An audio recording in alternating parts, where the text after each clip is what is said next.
Hello, welcome back to training vlog number 28. In this session, I hit a great deadlift PR. Also tried out a couple new movements. I'll get into more details about those later. Before I start my breakdown of the workout, just make sure to check out my Patreon link down below, as you can get access to my raw power building template. Month 3 will be released on August 1st, and you don't want to miss it. So make sure you click the link and check it out. Also, drop a question down below in the comments if you have any questions regarding the program, and I'll get back to that as soon as possible. So with the deadlift top set there, I hit 440 for 4, and I think I had about 2 reps left in the tank. So if I had to guess, my max pull is probably somewhere around 530 pounds right now. And then after my peaking phase, as the volume tapers, hopefully my performance will skyrocket up, and I can pull somewhere around 540, maybe even 550 at my upcoming mock meet. So after the top set, I stripped down to 335 pounds and did a couple sets of 5. And then to finish off the rest of my main assistance volume, I switched over to the scrape the rack pull. Now this is one that I got from Ben Pollock. I saw him post it on Instagram, and I thought, this is a great tool for teaching lat tightness, because you have to pull the bar back into the pins as you come up. With the way my rack is set up, I can't put the pins any lower than that, and I feel like pulling at the knee level, it's really not doing much for me. I need more of a range of motion in order for it to have more carryover. So next week I will be switching over to the RNT deadlift, which, if you haven't seen it already, it's basically a deadlift where there is a forward pulling band. Look it up if you want more information. This is something I got from Dr. John Rusin. So reactive neuromuscular training is actually what RNT stands for, and it's a corrective strategy. It's something that you're going to use to improve your movement pattern and the quality of your reps. It helps you get your technique dialed in, and just have a very efficient way of pulling. You can also use it on squats and bench press, which I did not know before I read the article. But for now, I'm just going to try it out with the deadlift. And afterwards, I went on to the semi-supinated chin-up, where I hit another small PR. I'm really liking the variation. It's not getting any signs of overuse. I'm not really stalling on it at all. So I'm going to keep running with it until one of those things occurs. And then I went to the pendlay rows after, where I did hit an all-time best PR. My last PR was 230 for 10. Well, technically I was hitting 232.5 for 9. So now I'm hitting 235 for 9. And next session I plan on hitting 235 for 10, which will be a new 10 rep PR, which is pretty huge, especially considering I'm doing these in a fatigued state now. Sorry to backtrack here, but I did forget to tell you guys why I did take the snatch grip RDL out of my program. I guess I should actually say why I rotated it out of my program, because it will be making a comeback eventually. I think it's a solid movement.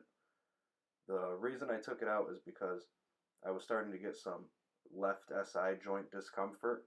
I'd say it's probably like a 1 out of 10, not even really pain, just more so some residual tightness. And when you're at the stage of the game I'm in, you got to take that as a sign to rotate immediately before further complications arise.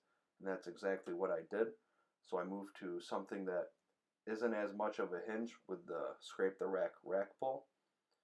But unfortunately, due to the limited range of motion, that's not going to be the best bet for me right now. So switching to the RNT deadlift, I'll be able to get more out of less weight, as well as have a pretty decent range of motion. But the fact that it's not a stiff leg, it's not going to be as much of a pure hinge as the snatch grip RDL is.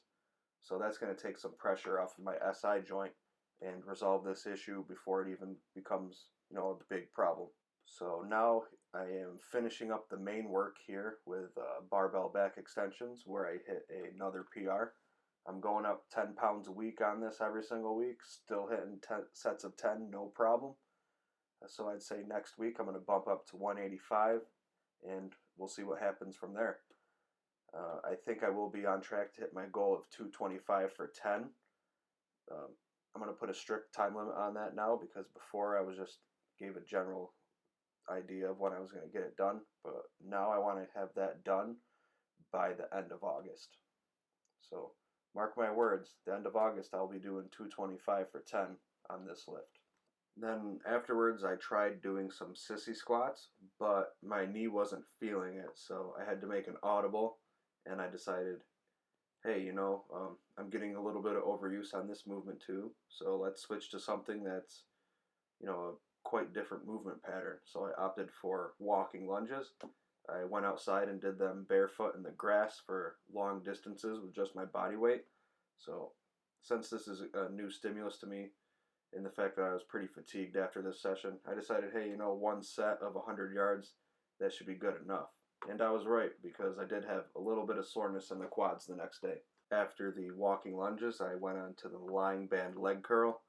It's another one that I did not get to record, unfortunately, but I really do like that movement. It's easy to set up, and it gives an intense pump in the hamstrings. And since it's high rep band work, it's very good for my hamstring tendons. So I don't think I'm ever going to have to worry about pulling a hamstring. With all the hamstring work I do, it's just very, very unlikely. Now, the last thing that I did was the hanging leg raise. Now, on my deadlift day, I do them with ankle weight strapped on. Right now, I have them loaded up, so each ankle weight, so it's 3 pounds on each foot, and I hit a PR set of 12 reps. And then on my other sets, I just do just shy of that. That way I'm not completely taxing myself. If I tried to push it for 12 reps on every set, the fatigue I would generate from the workout would be much higher. And the extra stimulus from that wouldn't even be much more. So you can start to see that it doesn't really make sense to push it very hard on every single set. And with all of that said, that just about wraps up this session.